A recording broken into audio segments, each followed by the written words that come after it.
So, the V. The V is my favorite shape. It's the one I use more than anything else. I use it a lot more than spiral. And when you're getting into other things, you're doing more complex arrangements, you know, there's not too many basic shapes you'll generally do over and over. But to me, the V is the epitome of a basic, beautiful tie-dye. It's the same shape as the upper body.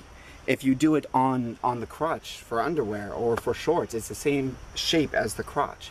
I mean, it just makes it form and flow. Skirts are amazing with V's. And when you do a skirt and you have a V at the front, it makes an A at the other side. So it's just like a zigzag going around the entire thing. And dresses, I mean, it is for elegance, for beauty, for simplicity. It flows with the contours of the body, so it looks good. And it's just more common to wear. People will be attracted to it more than they are to a lot of the psychedelic natures of tie-dyes out there because it's like normal clothes. We're gonna go over something a little bit more ornate here. This shirt, as always, has been pre-soaked in soda ash and has been spun out in the washing machine and then folded in half the right way. You want to do 60-degree lines going up. This very first one is important. If you were to make your first line right on the corner there, you wouldn't be able to tie it with sinew because you wouldn't be able to grip the corner. So make it a little above the bottom seam. Generally a sharper V looks more slimming, more fitting, so I'm going to do it right up to about here. And that way you're having one continuous strand going down the middle that's holding the whole thing together, and then you can do the edges from that. Now you need to do a caterpillar crimp, if you want to call it that. Basically, you're going to be bunching it up and following the line so that it stays in a straight line within the bunches like that. However, it can be hard to do it just with your fingertips going this distance because, as you can see, it really folds up and gets really wide, and by this point you'll be stretching out like that. So what you can do is you put your palms on this part. I'm holding down these first few folds really lightly, okay, and that's just to create a certain height at which the shirt will go up to and fold down. And then you just use your fingers kind of like spider legs and you just crawl forward, and it'll just crimp up at the height that you've put your palms and your thumbs.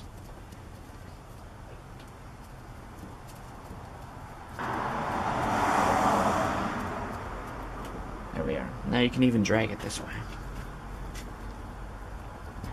It's very important that you use sinew on one of these shirts, especially for this first line.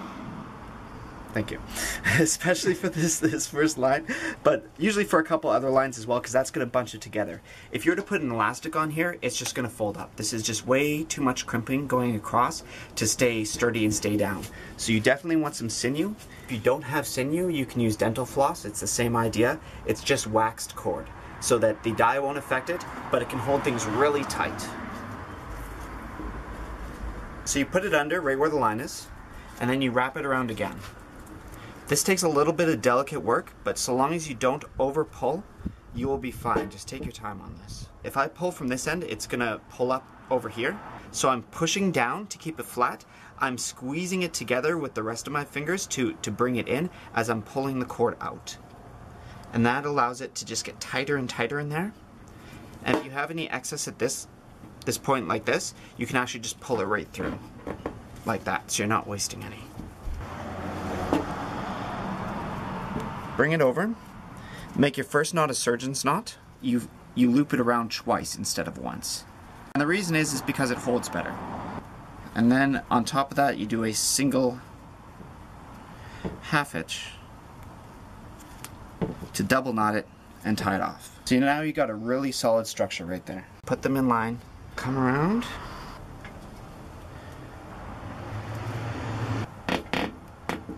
Surgeon's knot. Half hitch. So we'll just make sure this is all little ridges. You do want a flat, consistent amount of lines, evenly spaced. Get a nice tight bunch and tie it off. The collar is really wanting to bunch up a lot. It's going to take some intricate little rivets here in order to keep it in line. So I'll need to put a tie there for sure. I can probably manage an elastic, but to keep it safe and to keep it tight, pinch it, press down, and then tighten the cord around that shape. A few elastics on here just to hold the little bits together.